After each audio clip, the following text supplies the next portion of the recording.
Memasuki tahun yang baru saja belasan hari ini, kita sudah mendapatkan berita-berita tentang bencana dan musibah. Datang beruntun bertubi-tubi di berbagai belahan bumi.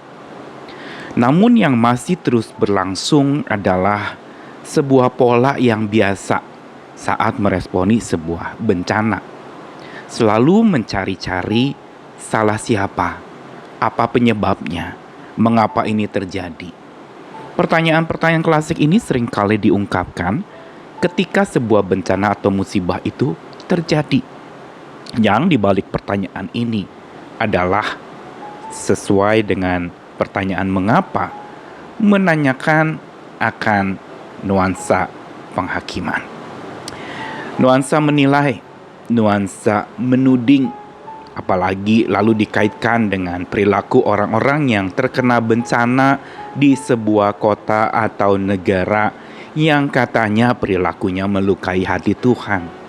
Sekarang pertanyaannya, di mana perilaku-perilaku manusia yang memang serba terbatas yang tidak melukai hati Tuhan? Dan penghakiman pun dengan gencar dilayangkan kepada peristiwa-peristiwa bencana itu, sambil di dalam hati lalu mengutuk dan juga berpuas diri dengan mengatakan, kapok, rasain deh, biar mereka bisa menanggung akibatnya. Itu kan akibat mereka sendiri. Penyebabnya adalah mereka sendiri yang main-main sebut-sebut nama Tuhan sembarangan. Akhirnya mereka kena deh batunya. Jelas ungkapan ini sama sekali tidak bijaksana. Apalagi lalu memakai topeng-topeng agama, memakai label-label keagamaan, dengan mengatakan lalu, oh, yang ini selamat karena mereka lebih dekat sama Tuhan, yang itu tidak selamat karena mereka jauh dari Tuhan.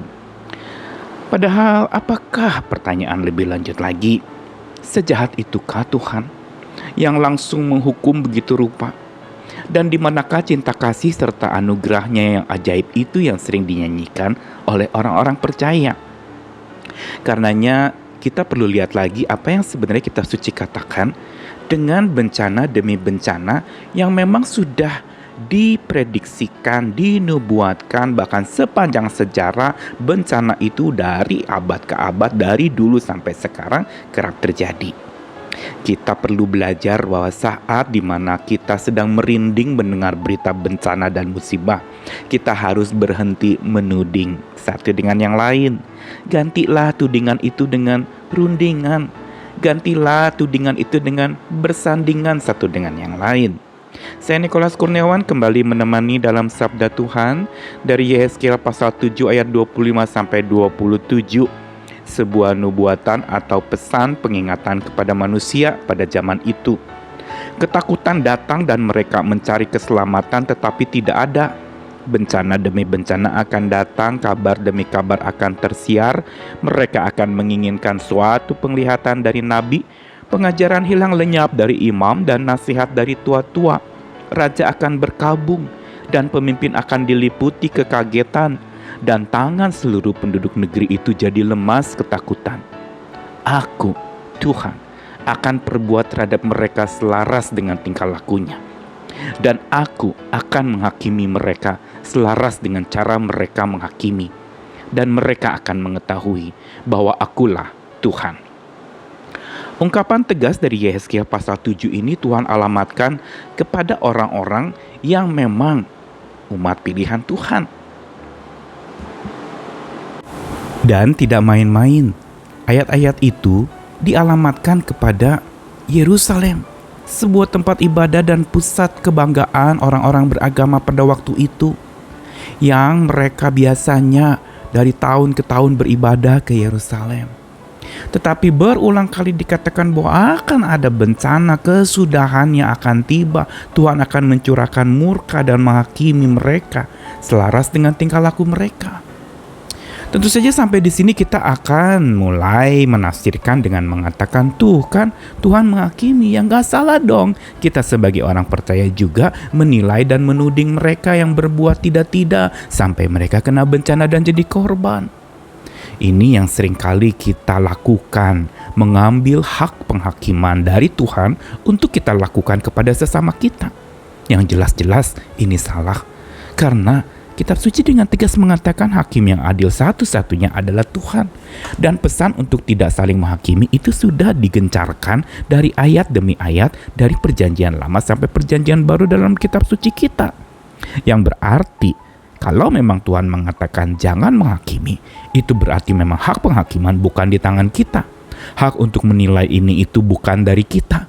Hak untuk menuding ini itu juga sama sekali bukan untuk kita lakukan. Karenanya dan menjadi pertanyaan adalah, kenapa bencana itu Tuhan izinkan?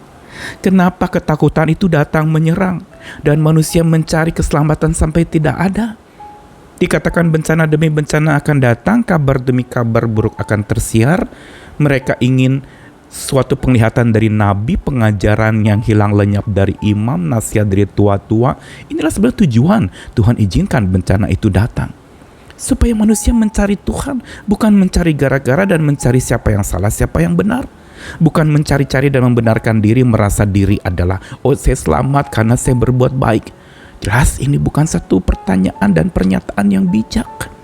Dan dikatakan lagi, raja akan berkabung dan pemimpin akan diliputi kekagetan. Tangan semua orang akan jadi lemas ketakutan.